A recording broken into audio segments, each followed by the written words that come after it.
Marjorie Taylor Greene is sticking that dagger into Donald Trump and MAGA Mike Johnson. She's saying that the dam has opened and that a full-on revolt in the Republican Party is taking place.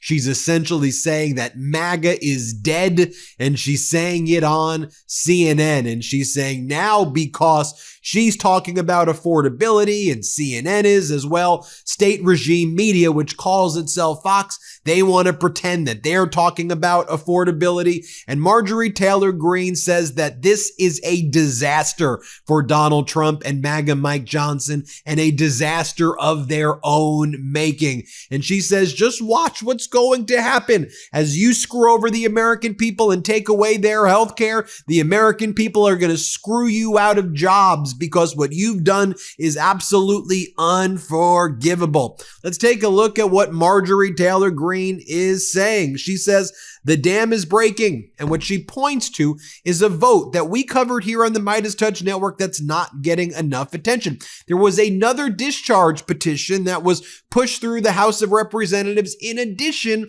to the Epstein discharge petition, and this one, 13 Republicans joined forces with the Democrats in order to ensure that there would be fair labor rights and collective bargaining for federal workers. Watch what Marjorie Taylor Greene says. Play this clip. It's clearly also really tragic just for the Reiner family. Oh, yes. I mean, you have no problem calling out what the president said, but why do you think other Republicans have struggled to do so? I can't comprehend it, but Caitlin, I'd like to point something out. Just last week, and I think the dam is breaking. Many Republicans may not have called him out, but last week, 13 Republicans voted with Democrats to overturn one of President Trump's executive orders, which enabled him to fire federal workers. We also saw Indiana Republicans vote against redistricting. He didn't call any of them traitors and call for primaries against them. But I would like to say that that is a sign where you're seeing Republicans, they're entering the campaign phase for 2026, which is a large signal that lame duck season has begun, and that Republicans will go in all in for themselves in order to save their own reelections. You think the dam is breaking? Then Marjorie Taylor Greene goes after Donald Trump and says, look, you're a billionaire. You brag about how rich you are while the American people are suffering. Have some empathy. She says, Marjorie Taylor Greene says, have some empathy for what the American people are feeling. Let's play this clip. What I would like to see from the president is empathy for Americans. Donald Trump is a billionaire, and he's the president of the United States. When he looks into a camera and says affordability is a hoax and just totally tries to make nothing out of inflation, he's talking to Americans that are suffering and have been suffering for many years now and are having a hard time making ends meet. And so that's not the right message to tell Americans. Now, before I show you the next one, a reminder, hit subscribe to the MeidasTouch YouTube channel. We are on our way to 6 million subscribers, and I'm sure, as you know, we're under attack by the Trump regime, by state regime media, which calls itself Fox, so please subscribe if you can. Marjorie Taylor Greene then says the midterms, woof, it's going to be an absolute disaster for MAGA Republicans. She goes, they're going to get wiped out. Let's play this clip. Do you think in 1 year from now, Mike Johnson will be the Speaker of the House? 1 year from now, I think that's hard to say. I think the midterms are going to be very hard for Republicans. I'm one of the people that's willing to admit the truth and say I don't see Republicans winning the midterms right now. So that doesn't bode well for Mike Johnson. And then Marjorie Taylor Greene talks about the murder of Rob Reiner and Rob Reiner's wife, Michelle. We know that their son has been under arrest and is being charged. He's has been addicted to drugs. And this is the most tragic situation imaginable inside the family. It's unfathomable. And Donald Trump attacks Rob Reiner, attacks Michelle, attacks the family, spreads lies that it was because of the Rob Reiner didn't like Donald Trump and that's why this was happening. Anyway, Marjorie Taylor Greene says this is absolutely despicable. Here, play this clip.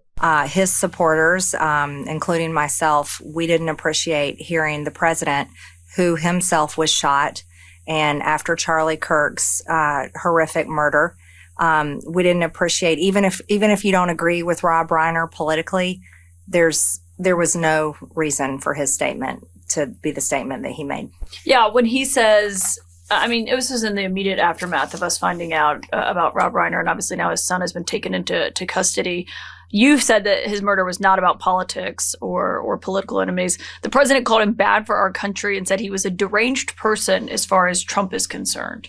I thought that statement was absolutely completely below the office of the president of the United States, classless, and it was just wrong. It's a tragic murder. It's a family ripped apart. And from my understanding, what I've seen on the news, it was drug abuse and mental illness. And many families across America deal with family members that are drug addicts or have mental health issues. And I think the president should have responded with compassion and talked about those issues. He didn't have to make it about politics. And I think that was, it was really below what we expect our president to talk like. Every year around the holidays, I'm trying to find gifts that people actually wear, not something that just sits in a drawer. And that's why I keep coming back to True Classic. I love True Classic. They started with a pretty simple idea: make premium, comfortable clothes that actually fit without charging ridiculous designer prices. And clearly they've nailed it. They've sold over 25 million shirts to millions of customers with hundreds of thousands of 5-star reviews. But honestly, you don't need the stats once you put one on. I've been wearing True Classic for a while now, and the fit is just right. Tailored where it matters, relaxed where you want it, no stiff fabric, no weird bunching, just clean, comfortable, everyday clothes that make you feel put together without trying too hard. And that confidence factor, that's the difference. You throw one on and immediately feel better walking out the door. That's also what makes True Classic such an easy holiday gift.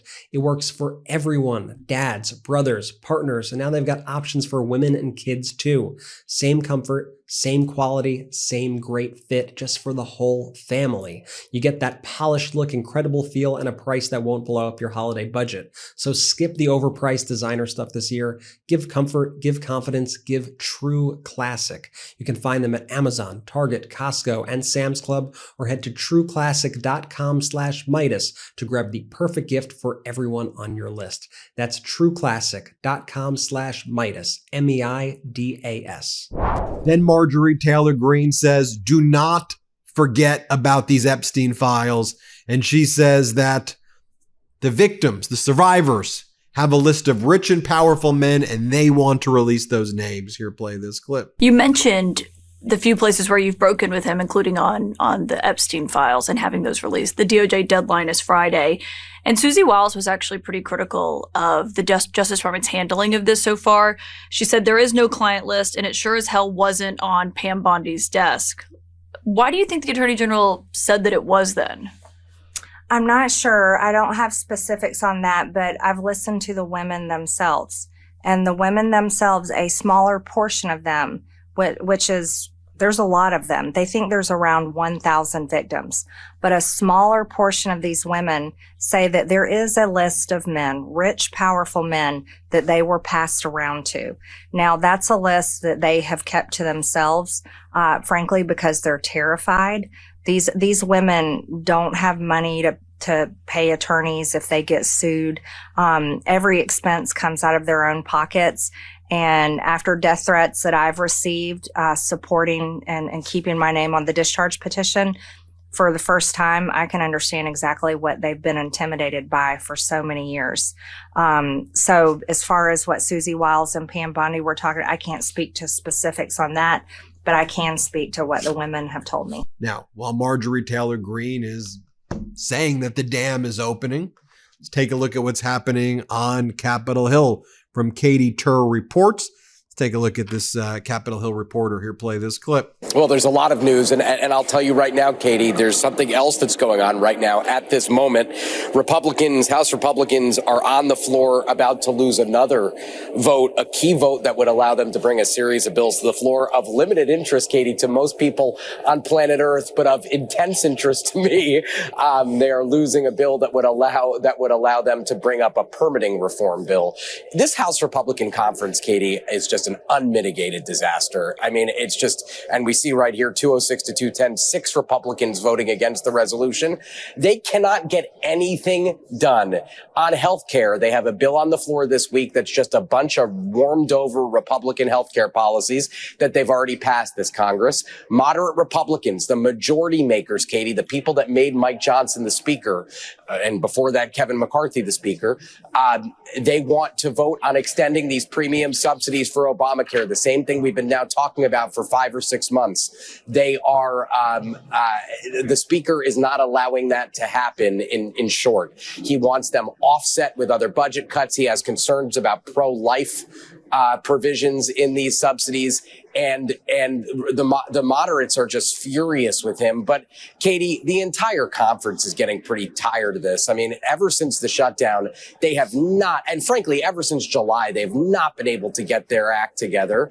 And we're seeing that again right now. It's just a completely unmitigated disaster for Speaker Mike Johnson at this moment. Unmitigated disaster, strong word. Now, let's also talk about some of the maneuverings on the Hill. Shout out, by the way, to Punchbowl News. They do great work. I mean, they're first rate when it comes to reporting on what's happening on Capitol Hill. They definitely deserve a shout out. Laura Weiss also reports, Representative Brashnahan tells me that he is not ruling out signing the Democrat discharge petition for a 3-year clean Affordable Care Act credit extension and is watching how the rules play out. Brashnahan says he just discussed the option on the floor with Fitzpatrick and Lawler. We'll regroup, we'll rehuddle, and we'll see what options we have available. So essentially, just so you understand what's happening is MAGA Mike Johnson is telling all these so-called moderate Republicans that he will not agree to an extension of any of the Affordable Care Act or the Obamacare subsidies. And he says, look, you know, this, you heard the other reporter talking about it. It's like this hodgepodge healthcare bill that MAGA Republicans want to put through has nothing to do with the subsidies. It has all this stuff about limiting women's reproductive rights. It didn't even go through a markup process. This thing has just been rushed through so Republicans can say, we have something on healthcare, but it hasn't addressed the fundamental issue, the costs. Mike Lawler, MAGA Republican Congress member from New York 17th, he stood up in a meeting, a House meeting, and he said it's political malpractice for us not to be voting on the Affordable Care Act right now, he says, and these subsidies, because we need the subsidies. That's what MAGA's saying. Well, here's what MAGA Mike said in response. Let's play it. Well, Mike Lawler is a very dear friend and close colleague of mine. And ironically, weekend before last, I was in New York in his district on Long Island, and we were campaigning together, ensuring that he gets reelected. Mike Lawler fights hard for New York, as every Republican in this conference does for their districts. The districts are different. They have different priorities and ideas, but we do have, there's about a dozen members in the conference that are in these swing districts who are fighting hard to make sure that they reduce costs for all of their constituents. And many of them did want to vote on this Obamacare, COVID era subsidy the Democrats created. We looked for a way to try to allow for that pressure release valve, and it just was not to be. We worked on it all the way through the weekend, in fact, and in the end, there was not an agreement, wasn't made. Now, everybody was at the table in good faith, and I certainly appreciate the views and the opinions of every member of this conference. But I will tell you one thing they will all join in unity on is voting for this bill that we've been discussing this morning. There you have it, folks. Let me know what you think. Hit subscribe. Help us get to 6 million subscribers, and thank you so much for watching. Love this video? Support independent media and unlock exclusive content, ad-free videos, and custom emojis by becoming a paid member of our YouTube channel today. You can also gift memberships to others. Let's keep growing together.